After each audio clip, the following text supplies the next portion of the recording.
Hey patrons, it's Johannes from Noisebud, and today I'm releasing an update for Peach, and I'm pretty excited about this one. It's, yeah, I did something cool. Alright, this is Peach, and since I'm gonna delete the previous version of the video that was on the Peach post on Patreon, I'm gonna do a full walkthrough, and I think it's good because I changed a couple of things in the plugin that probably needs a bit of explaining. And there's also that I haven't had the time to write the manual. So the manual is still just explaining the delta and bypass button. Maybe I have the time to add a couple of things in the manual before I release this. But as of right now, there's pretty much no manual. But someone reported that the manual button didn't work. That's been fixed. And Jonas, I'm sorry, you won't have exponential controllers in this version, but I will add that in an upcoming update later on. But this update is all about filters that I added to this plugin. So let's talk a little bit about that. But first, I'm going to just describe the basics of the plugin. So Peach is a dynamic controller. It can be expander, compressor. It can be, it can do pretty much most of the dynamic stuff. The principle is that you have a threshold that you set, and when the signal goes above the threshold, you use this control here, and you dial in a gain change. What will happen to the signal as the signal goes above the threshold. So it's not a ratio like it is in a normal compressor. So you can use it as a compressor by tell it, I want you to attenuate the signal by 1 decibel when you go above the threshold. Or you can boost it so it becomes an expander. It's it's a fast way of doing exact changes to the dynamics of a signal. It's pretty cool. And this control is the below control. So you use that. That's the gain for the signal as it goes below the threshold. So you can boost that or you can attenuate the signal. Attenuate will make it work like an expander or like a gate, pretty much. But right now you can only change 12 decibels. I think I may change that in a future update so that you will be able to maybe not boost more than 6 decibels or so, but when you go to the left you will be able to make it with silence so you can use it as a gate, a normal gate. That would be cool, but not in this version right now. So that's the principle. So let's just play around a little bit with that. I'm gonna use an old Noisebud track and it sounds like this.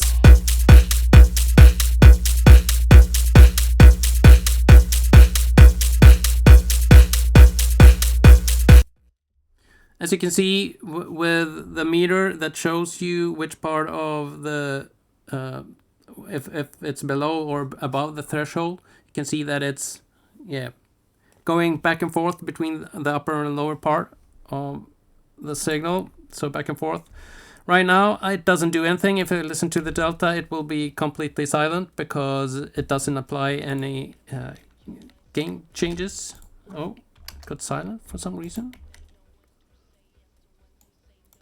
Let's see, there we go. This is a small bug that I don't know why this happens, but it's I'll see if I can fix that before I release it. It's when all of a sudden the dynamics stop to work, at least on Windows.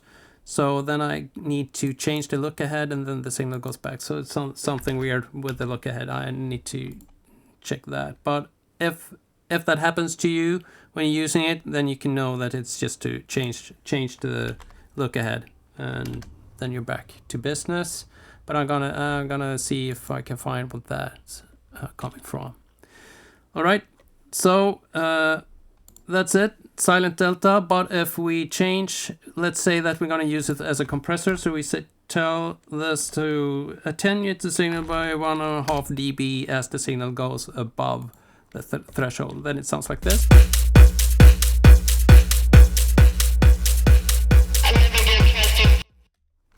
I attenuated a little bit more so it'd be obvious. You can hear that it's pretty typical compressor behavior, but it doesn't really sound like a compressor because it's not it's always the same gain change. It's not a ratio like it is in a normal dynamic processor. So this is the cool thing with it. Let's listen to the delta.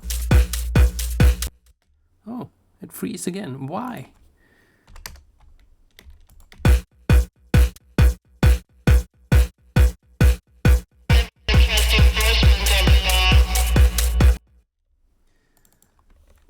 This is the basic principle with the plugin, really easy, and we can do the same thing if we boost or attenuate the signal below.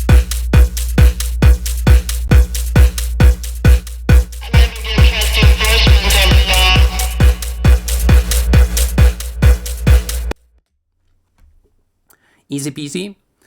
All right. Before we go to the new stuff, we'll just walk you through every control here. You have a look ahead, and you can use that. Normally, we said look ahead like a couple of milliseconds, but this is typical me. I like to use a lot of look ahead and let the attack be really slow, for example. So if you set this to 50 milliseconds, then you can use like 65 milliseconds look ahead, and that will make sure that as the signal goes above the threshold, it will actually, the cross will be at the max position when the kick actually hits, or the peak actually hits. And I think that's really powerful. You kind of get a little bit of a pumping sound, but I think that's cool and often works really well. So yep, let's see how this sounds actually.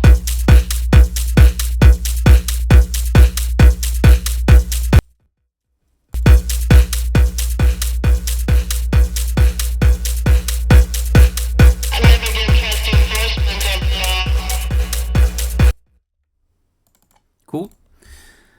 All right, now I'm gonna talk with about all the controls here. Yeah, that's look ahead, reset peaks. This is a rest from when I was developing the plugin. I don't know if I should keep this, but it just shows you the incoming peak value here and the outgoing peak value here, and it's a linear scale from 0 to 10. So it can be useful, but it's not. I don't know. I think I should remove it because I haven't, since I developed this. I used it a lot while developing the core of the plugin, but when I'm starting to use it in masters, then I never look at it, so it's probably useless. I don't know. You have incoming level, so this is the just a attenuation or boost of the signal as the signal goes into the plugin, and you have a makeup gain, so you can make up for changes. You also have a loudness compensation button down here. It's a static one, so that's why you have the animation here. It takes 3 seconds to calculate the loudness, so you can use the animation just so you know that you have played actually 3 seconds, so that you have data enough to do a correct loudness compensation if you want to use it. I actually don't use it in this plugin, but it's up to you. It can be useful sometimes. All right, then we have the threshold controls, and you have this says just N, and that stands for normalize. So you normalize the level. So let's say that we have a really low input level. They help you bend your mind, they help you to confusements, you never know when to say it. That means that you can always normalize it. When you normalize it, it will always play the loudest part of the signal will end up here, and the lowest down in the bottom. So it's easier to set the threshold. That's the whole idea. Instead of have a manual gain, you can use this. You don't have to use it, but you can use it. I use it all the time. I think it's a great way to just get a signal that's workable. All right, and here you set the threshold. You can either dial in a number, and this is also a liner. I don't know if I should change that to a decibel scale. We'll see. Right now, I think this works pretty well, so I'm pretty happy with this actually. And I haven't heard any comments about it. I think people thinks that it works well. It's also it's a scale from 0 to 10, where 10 is the max peaks and 0 is silence. So it's a linear scale. I think it's I can dial in. I think it's easier to dial in the correct place, the correct threshold than usual. The traditional way to do things. And this is a new control. I'm going to explain that later, so we leave that, but it has to with the threshold to do. This is just a meter showing you if it's playing the upper part of if the signal is above the threshold or below, and these LEDs right here and up here also show you as the upper part or the lower part of the controls active. So course I didn't know, cause I wasn't really there. How could I know, cause I wasn't really there? So you can see which part that is active. And the up, pause, and down controls, so these are pretty much attack and release.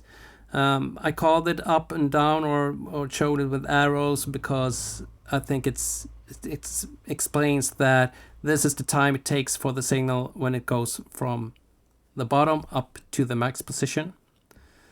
So we'll leave that at maybe 30 and put in 40 here, something like that. Yeah. The pause, that is a control that will, as the signal goes above the threshold and this goes up, it will take this amount of time before it starts to release again. And I just added that because it's easier to dial in settings that make sense. So if you have a kick, for example, then maybe you want 20 or 30 or even 40 milliseconds, just the signal to remain in the upper part before it starts to release and go back down. And the down control is how long time it will take for the signal to fade away. So, course I didn't know, cause I wasn't really there. So those are the attack and release stuff. Then we have two clippers, a clipper for the above part and the low part, and these are, I'm gonna tweak them a little bit. I discovered a bug. If you set this to 0, it just gets inactive, and I'm gonna fix that. But I don't use them that much, but they are pretty cool at times.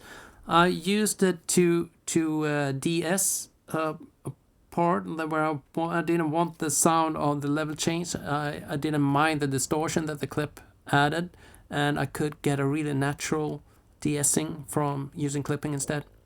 Of course, it distorts. So, and I haven't oversampled those yet. I will do that as well in a later version.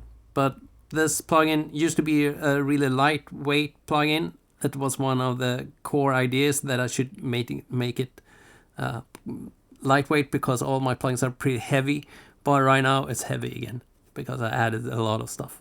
Well, that's me. Okay, and dry wet control and the delta bypass, you know what those are, and the loudness compensation button. If you want to use that, it's based on the short-term 3-second window of LUFS reading. So you need to play the loudest part of the song, wait until this animation has gone through, then hit that, and it will be loudness compensated. Perceived loudness, dry wet control, and the gain control. And now we're gonna talk about the new feature. Oh, this is just a makeup gain, this control. The new feature is there are 2 filters added to this plugin. One sidechain filter, so you can have the plugin react to a specific part of the spectrum. But then you also have an outgoing filter. That means that you can filter out and just apply the gain change that the plugin does at a specific range of frequencies, and that's pretty cool. So let's just demo that by doing something stupid, like we have the kick here. Oh no, now these have bugged out again. I need to look at that. Strange thing. Yeah, okay.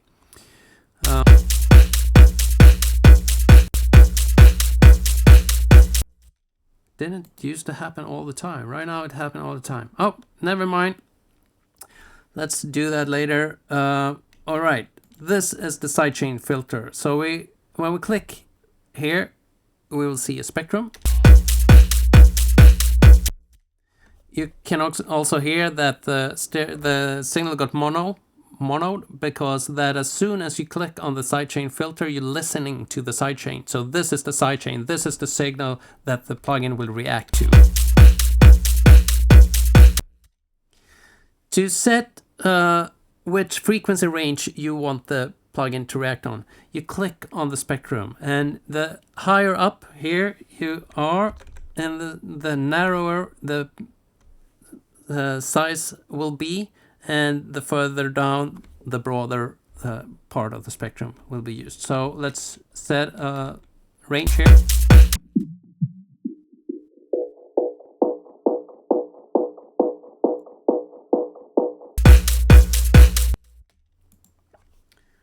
And this thing, it's annoying. Okay.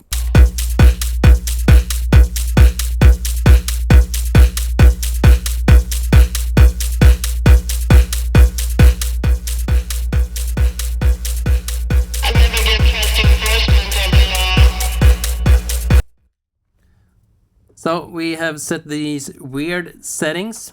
All right. Now we go into the outgoing part of the.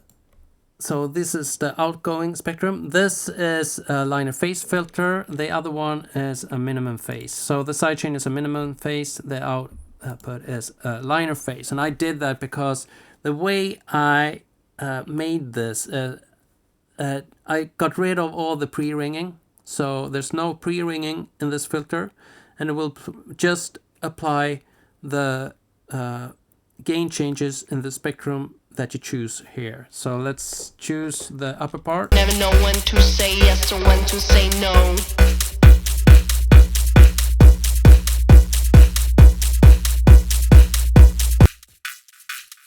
Even though I did a pretty good job myself, they fucked me up to the very last cell. Of course I didn't know, cause I wasn't really there. How could I know, cause I wasn't really there? I don't know why I want to do this with this track, but I'm just showing you what you can do with these new controls. So let's do something more useful. There's a 40 Hertz tone in this track that goes through the whole track. Let's remove that. So we're gonna dial in settings. Let's make this not as fast. Let's use or maybe a little longer, faster attack, and we're gonna let the signal pause for about 40 milliseconds. We can have a release of 250. See how that? Never know when to say yes or when to say no.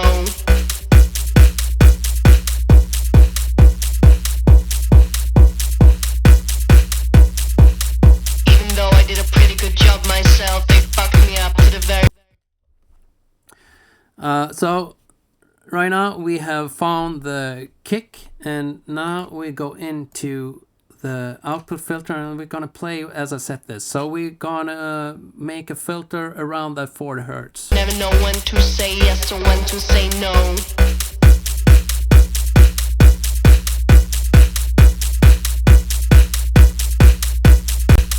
Even though I did a pretty good job myself, they fucked me up to the very last cell.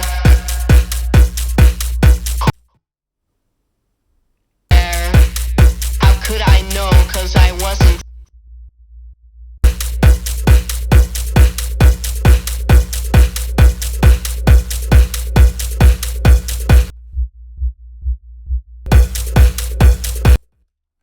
And this is fun. Right now I'm boosting 40 hertz 9 decibels as the threshold goes above, and I'm removing 12 decibels as the signal goes below the threshold. So you can see that this is a really powerful plugin.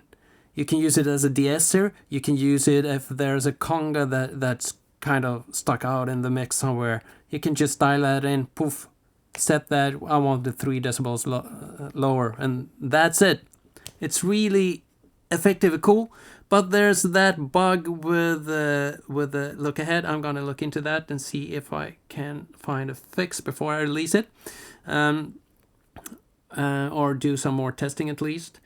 And there are some changes coming in both the sidechain filter and the outgoing filter. I will add the possibility to choose the left, right, mid, or side.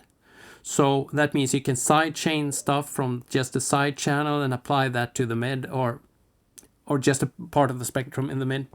That will be really cool. I will increase the amount of gain attenuation that you can do, so that you can use it as a gate. Right now it's just minus 12 decibel or plus 12 decibels. And I'm going to make these controllers so they're exponential instead of linear like they are right now, because people said that, or Jonas said that it's really hard to dial these in. So, but I mean, you can just click this and dial in a number. So it's not that hard. But I get it. I'm gonna use that because the difference between 2,100 and 2,500 milliseconds isn't as much as the difference between 1 millisecond and like 20 milliseconds. So exponential is logical in this plugin. So I'm gonna fix that.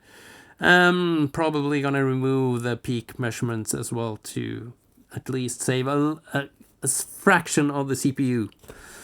Oh, that's it. This is Peach 1.5, and it's just gonna get more powerful as time goes with the updates. So I hope you enjoy this, and I hope you understand how powerful this thing is, because it's a really cool plugin right now. So see you with the next update, or whatever what I'm up to. So have a good evening. Bye bye.